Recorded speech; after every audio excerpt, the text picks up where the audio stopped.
Vamos falar agora da areia, então. A areia, eu vi a areia pela primeira vez, deve ter uns 2 meses atrás, até te falo, foi 15 de agosto, então já tem 2 meses atrás, lá em Santa Rita de Sapucaí, no Hackathon que teve lá, que a Vale fez como se fosse um palco numa praia bem legal. E a areia me chamou a atenção porque ela brilhava muito, né? Assim, na hora que o sol batia, ela refletia como se tivesse milhões de cristais ali. Como foi esse processo da areia? Por que ela gera essa característica de estar ali? Eu também, uma coisa que eu percebi é que à medida que as pessoas andavam, ela ficava super compactada também.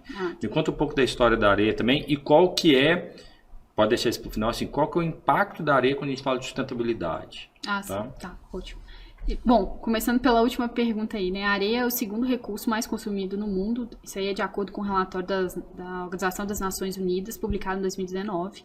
Então, é um cenário diferente do Brasil, né? O Brasil é um país rico em oferta, né? Principalmente de areia. Mas em outras partes do mundo já está havendo alguns conflitos, há uma lava predatória. Então, nesse relatório da UNEP, quem quiser conhecer um pouco mais, tem um detalhamento sobre todo esse problema global, né? Que existe por trás da areia. Só uma coisa, quando a gente fala de lava predatória, a gente está falando que na beira do rio, quem vai lá extrai legalmente, assoreia o rio. Tá. Tem uma questão também aqui no cenário brasileiro também, né, de ser feito lavras ilegais.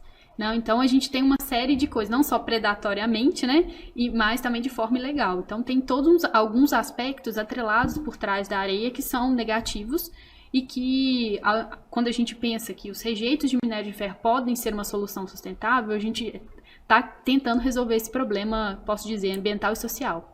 Por um lado.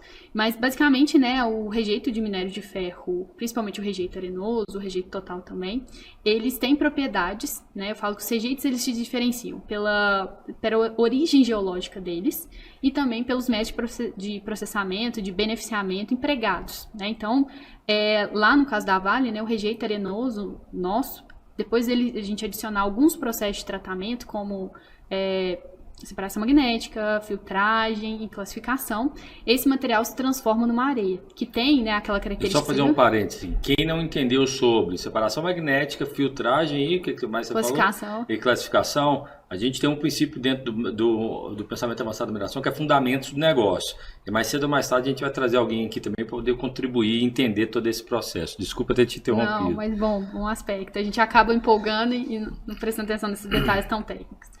Mas a areia em si, né, que você falou assim, a coloração dela, a compactação, reflete muito isso. A composição química e as características físicas. Então, hoje, né, a gente foi criada, né, uma categoria para a areia proveniente de tratamento de rejeitos, que chama Orsendo, areia de minério. E essas areias, né, no caso da areia da Vale, ela tem cerca de 92% até 92% de sílica, né, claro, pode variar, tem um pouco menos. E o restante, né, basicamente é sílica e óxidos de ferro. E a sílica, a maior parte, 99%, está presente no quartzo, mineral quartzo, e os óxidos de ferro, a maior parte é hematita. Então, essa luminosidade, talvez pode ser os pequenos cristais de hematita que estão presentes ali, que dão essa luminosidade dela. A coloração mais clara, né, que quando a pessoa vê, né, uma amostra, às vezes eu sempre falo assim, acho que quando eu vou falar assim, olha, vamos conversar a respeito do reaproveitamento de rejeitos, a pessoa vem com aquela imagem de uma barragem. E quando você pega a areia é totalmente diferente, porque ela passou por um tratamento, né? E eu sempre falo que os clientes, eles não querem um rejeito, eles querem um produto. Então, você tem que trazer o produto ali, igual eu falei, né? seja para ele aplicar num bloco pré-moldado ou numa pista, ele tem que ter propriedades melhores ou iguais. Né, para primeiro ponto de conversa. Então, essa areia, depois que ela tratou, a gente conseguiu ver inúmeros ganhos. Por exemplo, num pavimento asfáltico, se você usando cerca aí você consegue usar até 7.000 toneladas por quilômetro de estrada, né, pensando no pavimento flexível, nas 4 camadas. E, por exemplo, no revestimento asfáltico, você consegue ter uma redução de 10% do cimento asfalto de petróleo CAP, que é hoje um dos insumos mais caros nesse tipo de revestimento. Tá. Então, só para eu voltar aqui.